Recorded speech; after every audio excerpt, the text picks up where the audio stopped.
18 জুলাই 2024 দেশের ইতিহাসের এক রক্তাক্ত দিন। ছাত্র জনতার আন্দোলনে উত্তাল সময়ে দেশব্যাপী কমপ্লিট শাটডাউন কর্মসূচি পালন করা হয়। সেদিন মাঠে নামে বেসরকারি বিশ্ববিদ্যালয়ের শিক্ষার্থীরা। আইন শৃঙ্খলা রক্ষাকারী বাহিনীর সঙ্গে বিক্ষোভকারীদের ব্যাপক সংঘর্ষ, হতাহত এবং ইন্টারনেট ব্ল্যাকআউটের ঘটনা ঘটে। গুলি ও সংঘর্ষে ওই দিন মুগ্ধ সহ 31 জনের প্রাণহানি ঘটে। বিক্ষুব্ধরা আগুন ধরিয়ে দেন ফ্যাসিস্টদের মুখপাত্র খ্যাত বিটিভি সহ বিভিন্ন স্থানে। সেদিনের শহীদদের সেই স্মৃতি আজও তাড়া করে ফেরে আন্দোলনে অংশ নেয়া শিক্ষার্থী, স্বজন হারানো পরিবার এবং প্রত্যক্ষদর্শীদের। বিস্তারিত ইমদাদুল হক খানের প্রতিবেদনে।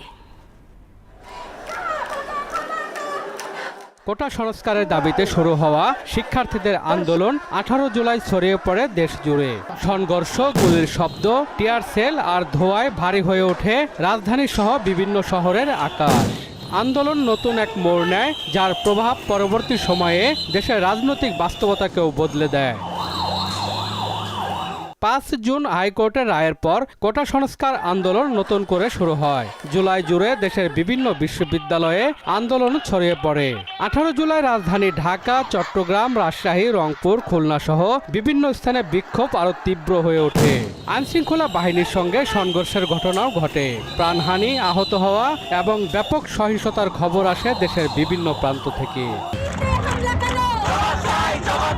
পরবর্তী কয়েকদিনে মোবাইল, ইন্টারনেট ও ব্রডব্যান্ড সেবা বন্ধ হয়ে যায়। 18 জুলাই কেবল একটি তারিখ নয়, এটি স্মরণ করিয়ে দেয় ছাত্র আন্দোলনের এক গুরুত্বপূর্ণ অধ্যায়, যেখানে বহু মানুষের জীবন বদলে গেছে চিরতরে। ইতিহাসের সেই দিন আজও প্রশ্ন তোলে রাষ্ট্র, রাজনীতি এবং গণতান্ত্রিক অধিকার নিয়ে। 2 বছর পর ফিরে তাকালে সেই দিনের শিক্ষা ভবিষ্যতের জন্য কতটা কাজে লাগানো যায়, সেই প্রত্যাশাই সবার। ইমদাদুল হক খান, মোহনা সংবাদ, ঢাকা।